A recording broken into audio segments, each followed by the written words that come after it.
Good morning. आज हम लोग फिर एक साथ हैं एक नए टॉपिक को लेकर के, जिसका नाम है पद परिचय। चलिए हम लोग देखते हैं कि पद परिचय होता क्या है। वास्तव में एक शब्द जब अकेले आए, यानी वाक्य में उसका प्रयोग ना हुआ हो, तो वह शब्द सिर्फ और सिर्फ शब्द कहलाता है। और अगर वही शब्द वाक्य में प्रयोग में आ गया हो तो वो शब्द पद कहलाता है। जैसे आम को ले लेते हैं। आम अगर अकेले आया हुआ हो तो वो सिर्फ एक शब्द है, लेकिन वही आम, मैं आम खाती हूं, एक वाक्य में प्रयोग हो गया, तो यहां पर आम एक पद बन गया। अर्थात जब कोई शब्द वाक्य में प्रयुक्त हो जाए तो वह शब्द क्या कहलाता है? पद कहलाता है। और उन्हीं पदों का व्याकरण के अनुसार, व्याकरणिक दृष्टिकोण से परिचय दे देना कि वास्तव में वो क्या है। संज्ञा, सर्वनाम, विशेषण, क्रिया, क्रिया विशेषण, संबंध बोधक, समुच्चय बोधक या विस्मयादि बोधक। तो ये हो गया आपका पद परिचय। बहुत आसान है।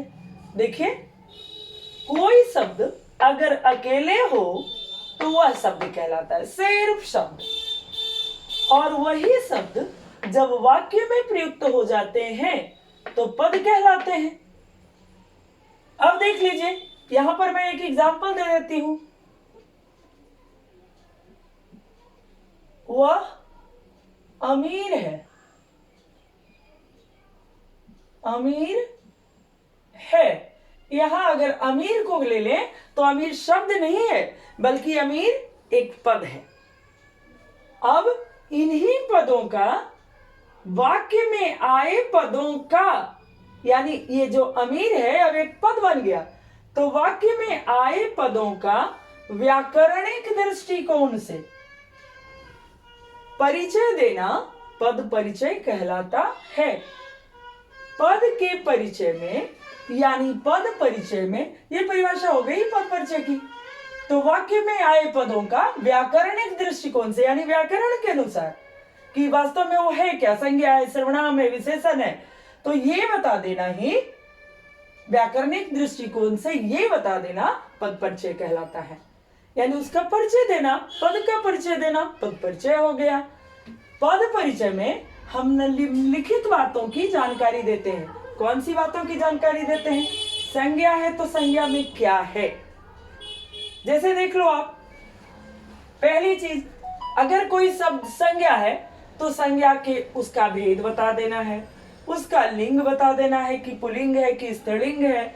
उसके बाद वचन बता देना है, एक वचन, बहुवचन, कारक है, कारक और उसका क्रिया के साथ संबंध क्या है, यानी वाक्य में जो क्रिया आई हुई है उसके साथ उस वाक्य का क्या संबंध है। दूसरा आ गया सर्वनाम, सर्वनाम के भेद, उसका लिंग, वचन, पुरुष, कारक और उसका क्रिया के साथ संबंध। यानी सर्वनाम में भी वही सारी बातें जो उसमें बताई जाती हैं, संज्ञा में बताई जाती हैं, बस सिर्फ एक इसमें पुरुष जुट गया। विशेषण की बात करें तो विशेषण, अगर कोई शब्द विशेषण है तो सबसे पहले उसका भेद बताएंगे, चारों भेद में से एक भेद बता देना है। दूसरी चीज कि उसका भेद, लिंग, वचन और किसकी, आखिर वह किस शब्द की विशेषता बता रहा है, ये भी आपको बता देना है। अब चलिए हम लोग आगे देखते हैं क्रिया और क्रिया विशेषण के बारे में। देखिए, इसके अंतर्गत हम क्या करेंगे? क्रिया के भेद बता देंगे। जैसे वो सकर्मक है, अकर्मक है, उसके बाद वाच्य में है या नहीं है। वाच्य में तो होगा, कर्तृवाच्य हो, कर्मवाच्य हो या भाववाच्य हो। अगर दोनों कर्मवाच्य और भाववाच्य नहीं हो तो कम से कम इतना तो होगा कि कर्तृवाच्य हो। लिंग, पुरुष, वचन, काल, काल बोले तो काल का मतलब आपको बता देना है, वर्तमान काल है कि भूतकाल है कि भविष्यत काल है। इतना तो आप है, था, गागेगी ये सब देख करके पहचान ही लोगे। धातु, जैसे जाना है तो गम धातु, ये सब कर ले सकते हैं हम लोग, तो गम यहाँ करना नहीं है, ये संस्कृत का कोई शब्द तो है नहीं, जा धातु कर देंगे यहाँ पर। और कर्ता तथा कर्म के साथ उसका संबंध क्या है, बस इतना बता देना है कि इसकी क्रिया, इसका जैसे कोई नाम है तो वह है, तो वह क्रिया का, वह कर्ता की क्रिया, दैट्स इट। और क्रिया विशेषण में क्या बताना है? क्रिया विशेषण का भेद बता देना है। उस क्रिया का नाम बता दीजिए जिसकी वह विशेषता बता रहा है। तो धीरे धीरे जा रहा है, कैसे जा रहा है? तो धीरे धीरे, यानी धीरे धीरे क्रिया, धीरे धीरे जो क्रिया विशेषण है वो जाना क्रिया की विशेषता बता रहा है। तो इस तरह से बता देना है। संबंध बोधक अव्यय, भेद और उनका संबंध, समुच्चय बोधक अव्यय, भेद और उनका संबंध। मैक्सिमम टाइम तो आपको इस तरह के शब्द पूछे ही नहीं जाते, आप सिर्फ इतना बता दो काफी है कि ये समुच्चय बोधक शब्द है, और उसको भी आप समझ लोगे, उसको आप समझ लोगे। और किंतु परंतु लेकिन तथा अन्यथा नहीं तो हाँ, ये सब कर करके पूरा समझ लोगे। विस्मयादि बोधक भी बहुत अच्छे से समझ पाओगे आप। जहां पर एक्सक्लेमेशन का साइन लगा हुआ है इसका मतलब वो विस्मयादि बोधक है। इतना से काम चल जाएगा उसका। और भेद और उनका संबंध, बस इतना ही हो गया। और इतने में आपका पद परिचय खत्म, 4 मार्क्स आपके पक्के। देखिए एक एग्जाम्पल मैंने लिया एकदम छोटा सा। सूरदास भक्ति रस के कवि थे। मैंने यहाँ पे अंडरलाइन कर दिया है 2 शब्दों को, इसी तरह से पूछा जाएगा आपको। 2 शब्दों को कर दिया है अंडरलाइन, यहाँ पर करी हूं मैं सूरदास और कवि को। अब सूरदास के बारे में, यानी कि जो अंडरलाइन शब्द है उसी का हमें पद परिचय देना है, उसके बारे में बताना है कि वो है क्या। तो देखिए कितना आसान है बताना इसको। सूरदास व्यक्तिवाचक संज्ञा, एक वचन, पुल्लिंग, कर्ता कारक है, यानी कि सूरदास क्या है? सूरदास भक्ति रस के कवि थे। इसका मतलब ये कर्ता है ये।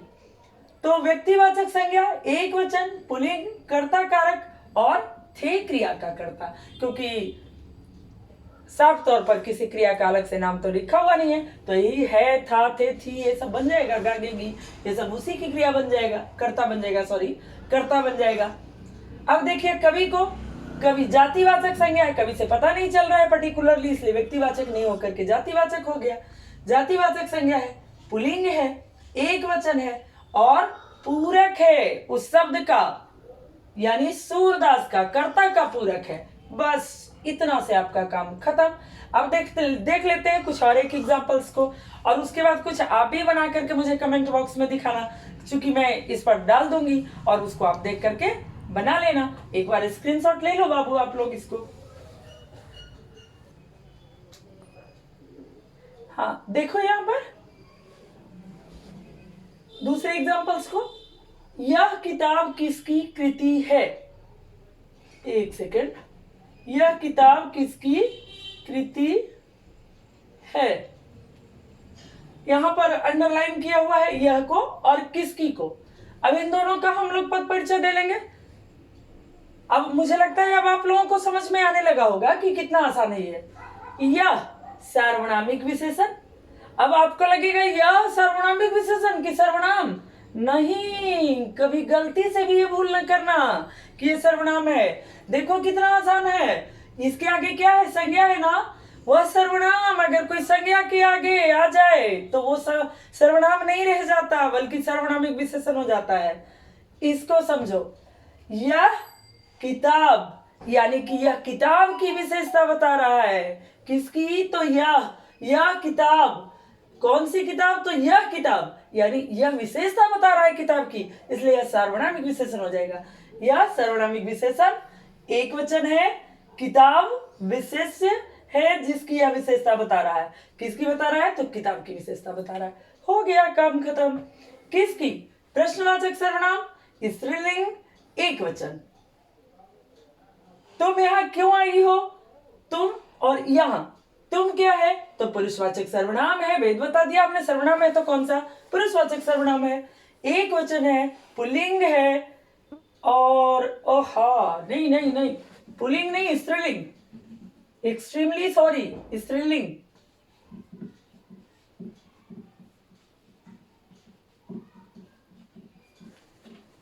पुरुषवाचक सर्वनाम, एक वचन, स्त्रीलिंग और आई हो क्रिया का कर्ता।